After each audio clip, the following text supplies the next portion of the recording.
جہیز ایک رسم بد۔ لفظ جہیز عربی کے لفظ جہاز کی بگڑی ہوئی صورت ہے، جس کے معنی ہیں ساز و سامان پہنچانا۔ اصطلاح میں اس سے مراد وہ ساز و سامان ہے جو والدین شادی بیاہ کے موقع پر اپنی بیٹی کو نقدی، کپڑوں، زیور یا سامان خانہ داری کی صورت میں دیتے ہیں۔ برصغیر پاک و ہند کی تاریخ کا جائزہ لیا جائے تو معلوم ہوتا ہے کہ ہمارے ہاں جہیز کی موجودہ رسم ہندو معاشرے کی پیداوار ہے۔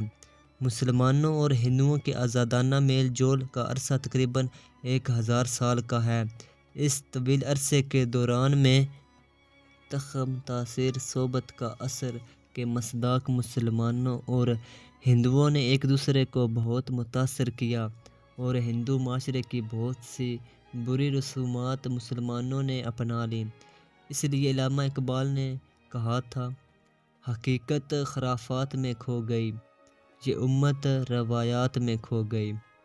اگر اسلامی تعلیمات کو پرکھا جائے تو ہم دیکھتے ہیں کہ ہمارے پیارے نبی رؤوف الرحیم صلی اللہ علیہ وسلم نے اپنی بیٹی حضرت فاطمہ الزہرا رضی اللہ عنہا کو ان کے نکاح کے موقع پر بھی بہت معمولی سا سامان بطور جہیز دیا تھا۔ اس سلسلے میں یہ بات بھی قابل غور ہے کہ حضرت علی رضی اللہ تعالیٰ عنہ حضرت فاطمہ رضی اللہ تعالیٰ عنہا کے ساتھ رشتہ ازدواج میں منسلک ہونے سے قبل حضور صلی اللہ علیہ وسلم کے ساتھ ہی رہتے تھے، اور ان کا اپنا کوئی گھر نہ تھا۔ شادی کے بعد جب انہوں نے اپنا گھر بنایا تو اس میں گھریلو سامان کی ضرورت فطری امر تھا، لہٰذا اگر حضور صلی اللہ علیہ وسلم نے اپنی بیٹی کو جہیز دیا تو اس سنت کا اطلاق انہی حالات میں ہوگا جن حالات میں حضور صلی اللہ علیہ وسلم نے اپنی بیٹی کو یہ سامان دیا۔ اس سے ثابت ہوا کہ لڑکی کا گھر بسانے کے لیے اسے ضروری ساز و سامان مہیا کرنا سنت کے عین مطابق ہے، مگر اس سلسلے میں حد سے تجاوز کرنا محض رسم پرستی اور اسراف ہے۔ اسی اسراف سے بعد ازاں بہت سے مسائل پیدا ہوتے ہیں۔ ارشاد باری تعالیٰ ہے، بے شک فضول خرچی کرنے والے شیطانوں کے بھائی ہیں۔ ہمارے ہاں آج کل یہ رسم بد اس قدر پھیل چکی ہے کہ ایک غریب شخص جو اپنا اور اپنے اہل خاندان کا پیٹ بمشکل پالتا ہے، بیٹی پیدا ہوتے ہی یہ فکر اس کے دامن گیر ہو جاتی ہے کہ خواہ جہیز کے لیے قرض ہی کیوں نہ لینا پڑے مگر بچی کی شادی کے موقع پر تو ساکھ قائم رہے اور برادری میں ناک رہ جائے، خواہ فاقوں کا سامنا کرنا پڑے مگر بچی کا جہیز تو شاندار ہونا چاہیے۔ اے ہوا تو میرے دامن کو اڑا نہ اس طرح، پیٹ پر باندھے ہوئے کوئی پتھر نہ دیکھ لے۔ خصوصاً قیام پاکستان کے بعد تو یہ رسم اس قدر بڑھ گئی ہے کہ زیادہ سے زیادہ جہیز دینے کے لیے لوگ ہر طرح کے غیر قانونی اور ناجائز ذرائع مثلاً چوری، رشوت، سمگلنگ وغیرہ کو بھی استعمال میں لانے لگے ہیں۔ اسی طرح امراء کی دیکھا دیکھی زیادہ جہیز دینے کی دوڑ میں غریب اپنی غربت کی چکی میں پس کر رہ جاتے ہیں۔ ہمارے ہاں جہیز بہت سی صورتوں میں رائج ہے۔ کچھ والدین تو ابتدا ہی سے اپنی لڑکی کے لیے کسی ہونہار لڑکے کی تلاش میں رہتے ہیں، اور اس خدشے کی بنا پر کہ کہیں وہ ان کی لڑکی کو ٹھکرا نہ دے، وہ زیادہ سے زیادہ جہیز دینے کی کوشش کرتے ہیں۔ گویا لڑکے اور اس کے والدین کے حسب دل خواہ زیادہ سے زیادہ جہیز کی صورت میں قیمت ادا کر کے لڑکے کو خریدنے کی کوشش کی جاتی ہے۔ ایسے والدین کا یہ بھی خیال ہوتا ہے کہ اگر وہ زیادہ جہیز دیں گے تو ان کی بیٹی کی سسرال میں عزت ہوگی اور وہ راج کرے گی، بصورت دیگر اسے سسرال والوں کا نوکر بننا ہوگا اور رات دن سسرال والوں کے طعنے برداشت کرنا ہوں گے۔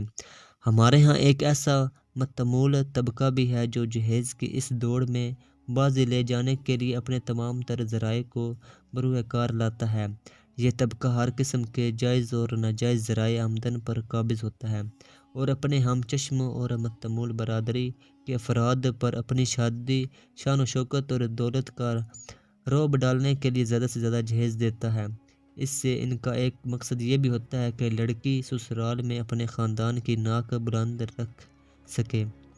ہم لوگ لیے پھرتے ہیں اب تک بھی دلوں میں فرسودہ رسومات و خیالات کی تصویر۔ اسی طرح کے طبقے کے افراد کی دیکھا دیکھی یہ رسم بد ہمارے پورے معاشرے میں پھیل چکی ہے، اور اب صورتحال یہ ہے کہ بہت سے غریب گھرانوں کی شریف زادیاں شادی کی عمر کو پہنچنے کے باوجود تمام عمر گھر میں گھل گھل کر گزارنے پر مجبور ہیں، کیونکہ ان کے والدین لڑکے والوں کے حسب منشا جہیز دینے کی صلاحیت نہیں رکھتے۔ کسی نے کیا خوب کہا ہے، بوڑھی ہوئی غریب کی بیٹی شباب میں غربت نے رنگ روپ نکھرنے نہیں دیا، غریب بیٹی کا سر برف ہو گیا انوار، جہیز کیسے بنے کون اس کو گہنے دے۔ گویا یہ ایک ایسی رسم ہے کہ جس نے بہت سی بیٹیوں اور بہنوں کی زندگیاں برباد کر ڈالی ہیں۔ آج کل ایک ایسا طبقہ بھی دیکھنے میں آ رہا ہے کہ جو غریب افراد پر مشتمل ہوتا ہے، مگر ان کی اولاد پڑھ لکھ کر اعلیٰ مراتب پر فائز ہو جاتی ہے۔ اسی طرح ایک عرصے کی غربت کے بعد جب گھر میں آسودگی اور خوشحالی آتی ہے تو اس خوشحالی میں مزید اضافہ کرنے کے لیے انہیں کسی ایسے کھاتے پیتے خاندان کی تلاش ہوتی ہے کہ جن کی بیٹی ان کے گھر بہو بن کر آئے تو اپنے ساتھ لاکھوں کی جائیداد بطور جہیز لائے۔ گویا جہیز کو آج کل حصول زر کا ایک ذریعہ بنا لیا گیا ہے۔ عام مشاہدہ یہی ہے کہ لوگوں کی خواہش ہوتی ہے کہ لڑکے کی نسبت کسی ایسے کھاتے پیتے گھرانے میں ہو جائے کہ جس کی لڑکی جب بہو بن کر آئے تو وارے نیارے ہو جائیں۔ اگر ہمارے ہاں ہوش زر کا یہی رجحان رہا تو وہ وقت دور نہیں کہ جب غیرت مند غریب لوگ اپنی بیٹیوں کو پیدا ہوتے ہی قتل کر ڈالیں گے یا پھر خود اپنے آپ کو موت کے گھاٹ اتار دیں گے۔ اسی بے اعتدالیوں کی وجہ سے ہمارا معاشرہ بہت سے مسائل میں گھرا ہوا ہے۔ بے اعتدالیوں سے سب کے سب میں ہم ہوئے، جتنے زیادہ ہو گیا اتنے ہی کم ہوئے۔ اس سلسلے میں یہ بات بھی قابل غور ہے کہ والدین کی جائیداد میں عورت کا ایک مقررہ حصہ ہوتا ہے جو اس کا شرعی حق ہے۔ اب یہ والدین پر منحصر ہے کہ وہ یہ حصہ لڑکی کو شادی سے پہلے دیتے ہیں، شادی کے موقع پر جہیز کی صورت میں دیتے ہیں یا شادی کے بعد دیتے ہیں۔ اس سلسلے میں شریعت کے اعتبار سے بھی ان پر کوئی قید نہیں ہے۔ آج کل حکومت نے جہیز کی لعنت کو ختم کرنے کے لیے قانون تو بنا دیا ہے، مگر قوانین کا فائدہ تبھی ہوتا ہے جب ان پر عمل ہو، اور ان پر عمل بھی تب ہی ہوتا ہے جب انسان سچے دل سے اسے قبول کر لے۔ لہٰذا ضروری ہے کہ پہلے افراد کی سوچ تبدیل کی جائے تاکہ وہ یہ مان لے کہ جہیز وقتاً ایک معاشرتی روگ ہے۔ پھر اس کے بعد ضروری ہے کہ سب لوگ اس لعنت کے خاتمے کے لیے اپنی تمام تر کوششیں بروئے کار لا کر اس کی بے خونی کر ڈالیں۔ اس سلسلے میں اہل ثروت اور بااختیار لوگوں کو پہل کرنی چاہیے۔ اگر یہ لوگ شادی بیاہ میں سادگی اختیار کریں تو کوئی وجہ نہیں کہ غربا بھی ان کی پیروی نہ کریں۔ علاوہ ازیں پنچایتوں میں بھی جہیز پر پابندی لگانی چاہیے، کیونکہ پنچایتی فیصلے اکثر اوقات حکومتی فیصلے سے بھی زیادہ مؤثر ثابت ہوتے ہیں۔ آج کل بہت سے علماء اس برائی کو ختم کرنے کی کوشش کر رہے ہیں۔ یہ اپنی لڑکیوں کی شادی سادگی سے مسجد میں کرتے ہیں اور معمولی سامان کے ساتھ وہیں سے رخصت کر دیتے ہیں۔ ہمارے پیارے نبی رؤوف الرحیم صلی اللہ علیہ وسلم نے اپنی بیٹی کو بہت سا جہیز اس لیے نہیں دیا کہ ان کی امت کا غریب سے غریب فرد بھی معمولی جہیز دینے کے باوجود اپنے آپ کو عزت دار سمجھے۔ ہمیں چاہیے کہ اسلام کے سنہری اصولوں پر عمل کریں اور اس برائی سے چھٹکارا حاصل کرنے کی پوری سعی کریں۔ بنا فی زمانہ ہے لعنت جہیز، غریبوں کو ہے وجہ زحمت جہیز، کرو سادگی اختیار اہل زر، نہ دو تم خلاف شریعت جہیز، فضو حد سے ہرگز طلب مت کرو، فضو حد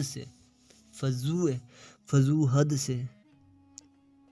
بنا فی زمانہ ہے لعنت جہیز، غریبوں کو ہے وجہ زحمت جہیز، کرو سادگی اختیار اہل زر، نہ دو تم خلاف شریعت جہیز، فضو حد سے ہرگز طلب مت کرو کہ ہو معجب خیر و برکت جہیز۔ اگر نوجوان لڑکے بھی اس مسئلے کی نوعیت کو سمجھیں تو انہیں چاہیے کہ وہ جہیز لینے ہی سے انکار کر دیں، خواہ لڑکی والے کتنا ہی زور کیوں نہ دیں۔ اگر سب لوگ مل کر کوشش کریں تو جلد یا بدیر اس رسم بد کا خاتمہ ہو جائے گا۔